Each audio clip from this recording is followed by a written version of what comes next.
ਗੱਲ ਕਰਾਂਗੇ unique disability ID cards ਦੀ। ਇਹ ਵਿਲੱਖਣ ਬੱਚਿਆਂ ਦੇ ਲਈ ਇੱਕ ਬਹੁਤ ਹੀ ਬੜੀਆ ਸਕੀਮ ਹੈ। ਇਸ ਦੇ ਵਿੱਚ ਜਿਸ ਵੈਬਸਾਈਟ ਦਾ ਅਸੀਂ ਯੂਜ਼ ਕਰਾਂਗੇ ਉਹ ਹੈ swavlanCard.gov.in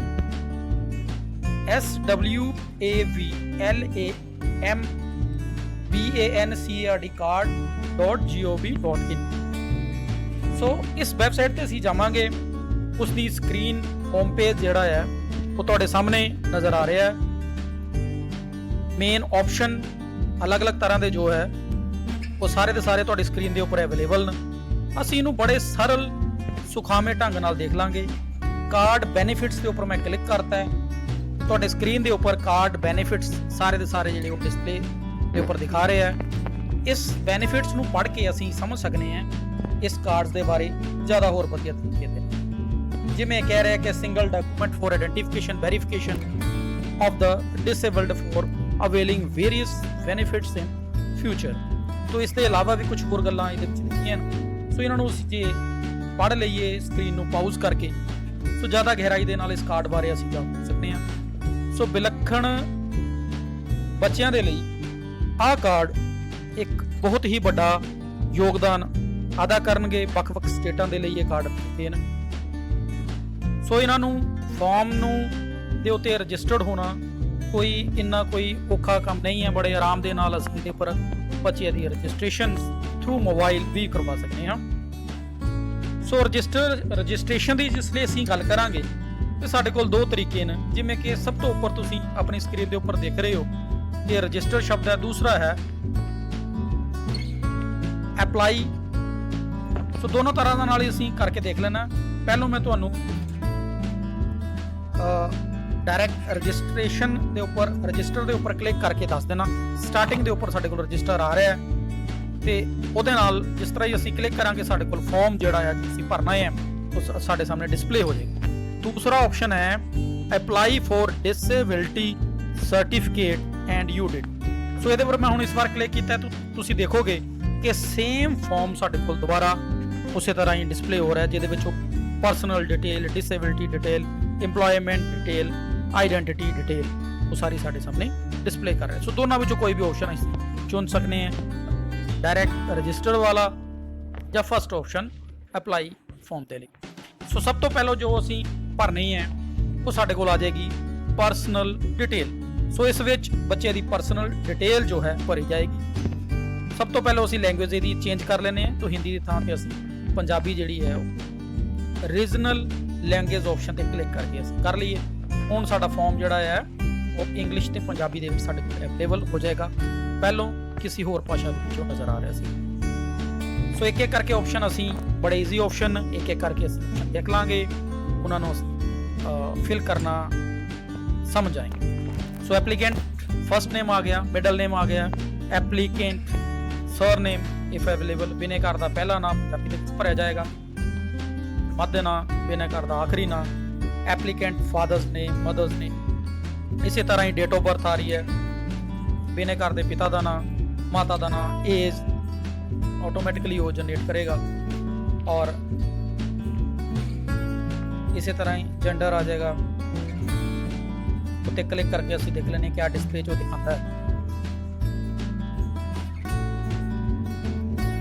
ਸੋ ਜੈਂਡਰ ਦੇ ਉੱਪਰ ਕਲਿੱਕ ਕਰਨ ਦੇ ਨਾਲ ਆਪਸ਼ਨ ਤੁਹਾਡੇ ਸਾਹਮਣੇ ਦਿਖਾ ਰਿਹਾ ਹੈ ਮੇਲ ਫੀਮੇਲ। ਸੋ ਜੋ ਵੀ ਹੈ ਉਸ ਨੂੰ ਅਸੀਂ ਸਿਲੈਕਟ ਕਰ ਲਾਂਗੇ। Email ID available. ਖਾਸ ਗੱਲ ਧਿਆਨ ਦੇਣ ਵਾਲੀ ਹੈ ਕਿ ਐਸਟਰਿਕ ਮਾਰਕਸ ਜਿਹਦੇ ਸਾਹਮਣੇ ਲਾਲ ਰੰਗ ਦੇ ਸਟਾਰ ਨਜ਼ਰ ਆ ਰਹੇ ਉਹਨੂੰ ਅਸੀਂ ਭਰਨੇ ਹੈ। ਸੋ ਕੈਟਾਗਰੀ ਉਸਨੇ ਡਿਸਪਲੇ ਕਰੀ ਹੈ, ਸਾਨੂੰ ਭਰਨੀ ਪੈਣੀ ਹੈ। ਇਸੇ ਤਰ੍ਹਾਂ ਬਲੱਡ ਗਰੁੱਪ ਹੈ, so different type of the blood groups are available. ਜੋ ਵੀ ਬੱਚੇ ਨੂੰ ਲਾਈਕ ਕਰਦਾ ਹੋ ਤੁਸੀਂ ਚੁਣ ਲੈਣਾ ਹੈ। ਮੈਰਿਟਲ ਸਟੇਟਸ ਹੈ, ਸੋ ਆਮ ਤੌਰ ਤੇ ਅਨਮੈਰਿਡ ਹੀ ਲਿਖ ਭਰਿਆ ਜਾਏਗਾ। ਸੋ ਇਸੇ ਤਰ੍ਹਾਂ ਗਾਰਡੀਅਨ ਆ, ਕੰਟੈਕਟ ਨੰਬਰ ਆ ਰਿਹਾ। ਮੇਨ ਚੀਜ਼ ਵਿੱਚ ਆ ਰਹੀ ਹੈ ਫੋਟੋ। ਸੋ ਬੱਚੇ ਦੀ ਅਸੀਂ ਮੋਬਾਈਲ ਦੇ ਨਾਲ ਹੀ ਸਨੈਪ ਖਿੱਚ ਕੇ ਤੋਂ ਇਸ ਵਿੱਚ ਅਪਲੋਡ ਕਰ ਸਕਦੇ ਹਾਂ। ਸਾਈਜ਼ ਉਹਦਾ ਥੋੜਾ 15 KB ਤੋਂ 30 KB ਦੇ ਵਿੱਚ ਰੱਖਣਾ ਹੈ, ਸਾਈਜ਼ ਛੋਟਾ ਰੱਖਣਾ ਹੈ, ਥੋੜੀ ਦੂਰ ਤੋਂ ਰੱਖ ਕੇ ਹੀ ਸਨੈਪ ਖਿੱਚ ਸਕਦੇ ਹਾਂ। ਸੋ ਥੰਬਨੇਲ ਜਾਂ ਸਿਗਨੇਚਰ ਉਹਦੀ ਵੀ ਸਨੈਪ ਇਸੇ ਤਰ੍ਹਾਂ ਹੀ ਅਪਲੋਡ ਹੋਣੀ ਹੈ। ਆਪਣੇ ਮੋਬਾਈਲ ਦੇ ਥਰੂ, ਪਰਸਨਲ ਮੋਬਾਈਲ ਦੇ ਥਰੂ, ਪਰ ਕੋਈ ਬੜੇ ਆਰਾਮ ਦੇ ਨਾਲ ਇਹਨੂੰ ਕਰ ਸਕਦਾ ਹੈ। ਇਸੇ ਇਲਾਵਾ ਐਡਰੈਸ ਆ ਗਿਆ ਹੈ ਸਾਰਾ, ਸਟੇਟ ਸਾਨੂੰ ਪਤਾ ਹੀ ਹੈ, ਉਹ ਅਸੀਂ ਚੁਣ ਸਕਦੇ ਹਾਂ। ਸੋ ਜੋ ਵੀ ਸਾਨੂੰ ਸਟੇਟ ਲਾਗੂ ਹੋ ਰਹੀ ਹੈ ਉਸ ਸਟੇਟ ਦੇ ਉੱਪਰ ਕਲਿੱਕ ਕਰਕੇ ਅਸੀਂ ਬੜੇ ਆਰਾਮ ਦੇ ਨਾਲ ਇੱਥੇ ਆਪਸ਼ਨ ਜਿਹੜਾ ਹੈ ਅਸੀਂ ਚੁਣ ਲਾਂਗੇ ਆਪਣਾ ਉਹ district, city, village, pin code. So asterisk marks ਦੇ ਨਾਲ ਪਿਨ ਕੋਡ ਵਗੈਰਾ ਇਹ ਸਾਰੇ ਭਰੇ ਹੀ ਜਾਣੇ ਨੇ। The nature of the document, address ਦੀ ਜਿਸ ਗੱਲ ਕਰੀਏ ਤੇ ਆਧਾਰ ਕਾਰਡ ਅਸੀਂ ਲਗਾ ਸਕਦੇ ਹਾਂ। ਇਹਦੇ ਇਲਾਵਾ ਡੋਮਿਸਾਈਲ ਸਰਟੀਫਿਕੇਟ ਜਾਂ ਕੁਝ ਹੋਰ ਇਸ ਤਰ੍ਹਾਂ ਹੈਗਾ ਤਾਂ ਉਹਨੂੰ ਲਗਾਇਆ ਜਾ ਸਕਦਾ। ਆਮ ਤੌਰ ਤੇ ਅਸੀਂ ਆਧਾਰ ਕਾਰਡ ਹੀ ਯੂਜ਼ ਕਰ ਲੈਂਦੇ।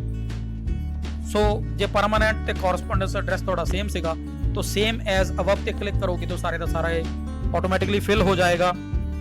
ਐਜੂਕੇਸ਼ਨ ਡਿਟੇਲ, ਸੋ ਬੱਚਾ ਸਾਡਾ ਕਿਸ ਕੈਟਾਗਰੀ ਦੇ ਵਿੱਚ ਆਉਂਦਾ ਮੈਂ ਕਲਿੱਕ ਕਰਕੇ ਤੁਹਾਨੂੰ ਦਿਖਾ ਦੇਣਾ ਤੇ ਹਿਸਾਬ ਨਾਲ ਉਹਨੂੰ ਅਸੀਂ ਚੁਣ ਸਕਦੇ ਹਾਂ। ਸੋ ਇਸ ਤਰ੍ਹਾਂ ਹੀ ਸਾਰਾ ਕਰਕੇ ਇਹਨੂੰ ਪਰਸਨਲ ਡਿਟੇਲ ਨੂੰ ਅਸੀਂ ਬੜੇ ਆਰਾਮ ਦੇ ਨਾਲ ਭਰ ਲਾਂਗੇ।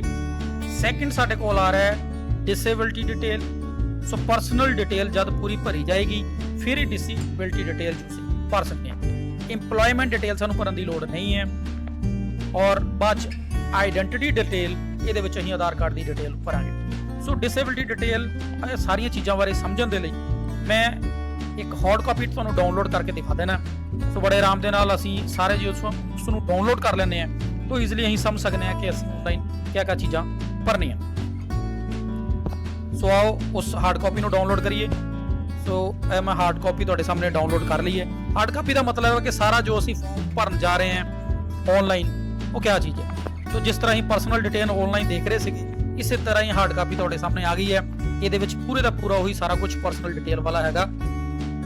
ਇਸੇ ਤਰ੍ਹਾਂ ਐਡਰੈਸ ਡਿਟੇਲ, डिसेबिलिटी डिटेल दिखा रहा है, एम्प्लॉयमेंट डिटेल नज़र आ रही है, आइडेंटिटी डिटेल इस विच नज़र आ रही है।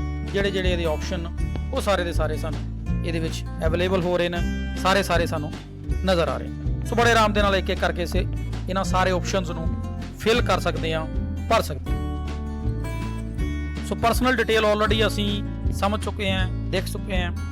ਹੁਣ ਅਸੀਂ ਸੈਕੰਡ ਜਿਹੜਾ ਉਹਦਾ ਆਪਸ਼ਨ ਹੈ ਐਡਰੈਸ ਡਿਟੇਲ, ਉਹ ਅਸੀਂ ਦੇਖ ਲਈਏ। ਤਾਂ ਨਾਰਮਲ ਹੈ ਸਾਰਾ ਸੇਮ ਵੈਸਾ ਹੀ ਐਡਰੈਸ ਹੈ। ਹਾਂ ਇਹਦੇ ਵਿੱਚ ਕਿਆ ਤੁਸੀਂ ਐਡਰੈਸ ਪ੍ਰੂਫ ਲਗਾਇਆ, ਇਹਨੂੰ ਕਲੋਜ਼ ਕਰਕੇ ਦੇਖ ਲਈਏ ਕਿ ਐਡਰੈਸ ਪ੍ਰੂਫ ਦੇ ਤੌਰ ਦੇ ਉੱਪਰ ਤੁਸੀਂ ਕਿਸ ਤਰ੍ਹਾਂ ਦਾ ਡਾਕੂਮੈਂਟ ਯੂਜ਼ ਕੀਤਾ ਹੈ, ਜਿਵੇਂ ਡਰਾਈਵਿੰਗ ਲਾਇਸੈਂਸ ਹੈ, ਰਾਸ਼ਨ ਕਾਰਡ ਹੈ, ਵੋਟਰ ਆਈਡੀ ਹੈ, ਡੋਮਿਸਾਈਲ ਸਰਟੀਫਿਕੇਟ ਹੈ। ਸੋ whatever the document proof you already used, so same we have to select from particular option। so ਉਸ particular option ਦੇ ਵਿੱਚੋਂ ਅਸੀਂ ਜਿਹੜਾ ਵੀ ਯੂਜ਼ ਕੀਤਾ ਉਹ ਸਿਲੈਕਟ ਕਰ ਲੈਣਾ। ਪਰਮਾਨੈਂਟ ਐਡਰੈਸ, ਇਸੇ ਤਰ੍ਹਾਂ ਡਿਸੇਬਿਲਿਟੀ ਡਿਟੇਲ ਜਿਹੜੀ ਸਾਡੀ ਮੇਜਰ ਹੈ ਜੀ ਭਰੀ ਜਾਣੀ ਹੈ। ਇਹਦੇ ਵਿੱਚ ਵੀ ਸਾਰੇ ਦੇ ਸਾਰੇ ਆਪਸ਼ਨ ਸਾਨੂੰ ਇਹਦੇ ਵਿੱਚ ਅਵੇਲੇਬਲ ਨੇ। ਤੁਸੀਂ ਦੇਖ ਸਕਦੇ ਹੋ ਕਿ ਡਿਸੇਬਿਲਿਟੀ ਟਾਈਪ ਉਹ ਦਿਖਾ ਰਿਹਾ ਹੈ, ਬਲਾਈਂਡਨੈਸ ਹੈ, ਲੋ ਵਿਜ਼ਨ ਹੈ, ਜਾਂ ਕੁਝ ਹੋਰ ਤਰ੍ਹਾਂ ਦੀ ਡਿਸੇਬਿਲਿਟੀ ਹੈ। ਜਿਸ ਤਰ੍ਹਾਂ ਦੀ ਵੀ ਡਿਸੇਬਿਲਿਟੀ ਹੈ ਉਸ ਬੱਚੇ ਦੀ ਉਹ ਹੈ ਉਸ ਨੂੰ ਸਿਲੈਕਟ ਕਰ ਲੈਣਾ।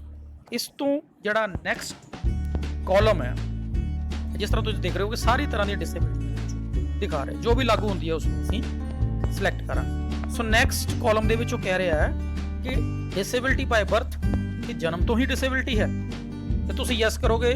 ਜੇ ਬਾਅਦ ਵਿੱਚ ਐਕਸੀਡੈਂਟਲੀ ਜਾਂ ਕਿਸੇ ਹੋਰ ਕਾਰਨ ਦੇ ਨਾਲ ਕੋਈ ਹੈ ਤਾਂ ਜਸਟ ਨੋ ਦੇ ਹਿਸਾਬ ਨਾਲ ਕਰਾਂਗੇ। ਬਰਥ ਵਿੱਚ ਬਰਥ ਦੇ ਟਾਈਮ ਤੋਂ ਹੈ, ਜਨਮ ਤੋਂ ਹੈ ਤਾਂ then use yes। ਸੋ ਇਸੇ ਤਰ੍ਹਾਂ ਐਮਪਲੋਇਮੈਂਟ ਡਿਟੇਲ ਸਾਨੂੰ ਭਰਨ ਦੀ ਨਹੀਂ ਲੋੜ, ਜਿਸ ਤਰ੍ਹਾਂ ਤੁਹਾਨੂੰ ਪਹਿਲਾਂ ਵੀ ਕਿਹਾ ਸੀਗਾ। ਸੋ ਆਈਡੈਂਟੀਟੀ ਡਿਟੇਲ, ਜੋ ਵੀ ਆਈਡੈਂਟੀਟੀ ਪ੍ਰੂਫ ਉਸ ਬੱਚੇ ਦਾ ਅਸੀਂ ਯੂਜ਼ ਕੀਤਾ ਹੈ, ਜਿਵੇਂ ਆਧਾਰ ਕਾਰਡ ਅਸੀਂ ਯੂਜ਼ ਕੀਤਾ ਹੈ, ਤਾਂ ਆਧਾਰ ਕਾਰਡ ਦੀ ਡਿਟੇਲ ਜਿਹੜੀ ਹੈ ਭਰੀ ਜਾਣੀ ਹੈ। ਉਹਦੇ ਬਾਅਦ ਉਹ ਲਾਸਟ ਲਾਈਨ ਦੇ ਵਿੱਚ ਜਿਸ ਤਰ੍ਹਾਂ ਦਿਖਾ ਰਿਹਾ ਹੈ ਡੇਟ ਐਂਡ ਵਟਐਵਰ, ਇਹ ਸਾਰਾ ਯੂਜ਼ ਐਕਚੁਅਲੀ ਹਾਰਡ ਕਾਪੀ ਹੈ ਔਰ ਥੋੜਾ ਆਨਲਾਈਨ ਫਾਰਮ ਦੇ ਵਿੱਚ ਥੋੜਾ ਜਿਹਾ ਹੀ ਫਰਕ ਹੈ। ਇਹ ਤੁਹਾਨੂੰ ਸਮਝਾਉਣ ਨੂੰ ਮੈਂ ਦੱਸਦਾ ਹੈ ਕਿ ਸਾਰੇ ਦੇ ਸਾਰੇ ਜਿਹੜੇ ਕਾਲਮਸ ਨੇ ਸਾਨੂੰ ਈਜ਼ੀਲੀ ਅਸੀਂ ਅੰਡਰਸਟੈਂਡ ਕਰ ਲਈਏ। ਤੁਸੀਂ ਵੀ ਇਹਨੂੰ ਬੜੇ ਆਰਾਮ ਦੇ ਨਾਲ ਹਾਰਡ ਕਾਪੀ ਨੂੰ ਡਾਊਨਲੋਡ ਕਰਕੇ ਆਨਲਾਈਨ ਫਾਰਮ ਨੂੰ ਬੜੇ ਆਰਾਮ ਦੇ ਨਾਲ ਸਮਝ ਸਕਦੇ ਹੋ। ਸੋ ਨੈਕਸਟ ਅੱਗੇ ਅਸੀਂ ਇਹ ਫਾਰਮ ਮੰਨ ਲਓ ਅਸੀਂ ਪੂਰਾ ਇਹ ਫਿਲ ਕਰ ਲਿਆ ਹੈ, ਤਾਂ ਫਿਲ ਕਰਨ ਦੇ ਬਾਅਦ ਫਿਲ ਕਰਨ ਤੋਂ ਬਾਅਦ ਡਾਊਨਲੋਡ ਕਰਕੇ ਅਸੀਂ ਫਾਰਮ ਆਪਣੇ ਕੋਲ ਰੱਖ ਲੈਣਾ। ਸੋ ਬਾਅਦ ਵਿੱਚ ਅਸੀਂ ਆਪਣੀ ਐਪਲੀਕੇਸ਼ਨ ਦਾ ਜੇ ਸਟੇਟਸ ਦੇਖਣਾ ਚਾਹੀਏ ਤਾਂ ਉਸ ਨੂੰ ਵੀ ਬੜੇ ਆਰਾਮ ਦੇ ਵਿੱਚ ਇਨ ਫਿਊਚਰ ਅਸੀਂ ਦੇਖ ਸਕਦੇ ਹਾਂ। ਤੁਸੀਂ ਸਕਰੀਨ ਦੇ ਉੱਪਰ ਚੈੱਕ ਕਰ ਰਹੇ ਹੋ, ਦੇਖ ਰਹੇ ਹੋ ਕਿ ਟਰੈਕ ਯੂਅਰ ਐਪਲੀਕੇਸ਼ਨ ਸਟੇਟਸ। ਸੋ ਇੱਥੇ ਕਲਿੱਕ ਕਰਕੇ ਦੇਖ ਲੈਂਦੇ ਹਾਂ ਕਿ ਇਨ ਫਿਊਚਰ ਜਦ ਅਸੀਂ ਸਟੇਟਸ ਦੇਖਣਾ ਚਾਹੀਏ ਸੋ ਕਿਸ ਤਰ੍ਹਾਂ ਦੀ ਸਕਰੀਨ ਦੇ ਉੱਪਰ ਸਾਡੇ ਕੋਲ ਡਿਸਪਲੇ ਹੋ ਜਾਏ। So my document update personal track application status. So ਇਸ ਦੇ ਉੱਪਰ ਕਲਿੱਕ ਕਰਨ ਤੋਂ ਬਾਅਦ ਉਸ ਸਮੇਂ ਜਿਸ ਤਰ੍ਹਾਂ ਦੀ ਵੀ ਸਾਡੀ ਐਪਲੀਕੇਸ਼ਨ ਪ੍ਰੋਸੈਸ ਹੋ ਰਹੀ ਹੈ ਉਹਦਾ ਸਾਰਾ ਸਟੇਟਸ ਇਹਦੇ ਸਾਹਮਣੇ ਆ ਜਾਏਗਾ ਕਿ ਕਾਰਡ ਸਾਡਾ ਕਿਸ ਤਰ੍ਹਾਂ ਦਾ ਬਣ ਗਿਆ। ਬਹੁਤ ਬਹੁਤ ਧੰਨਵਾਦ ਤੁਹਾਡੇ ਸਾਰਿਆਂ ਦਾ।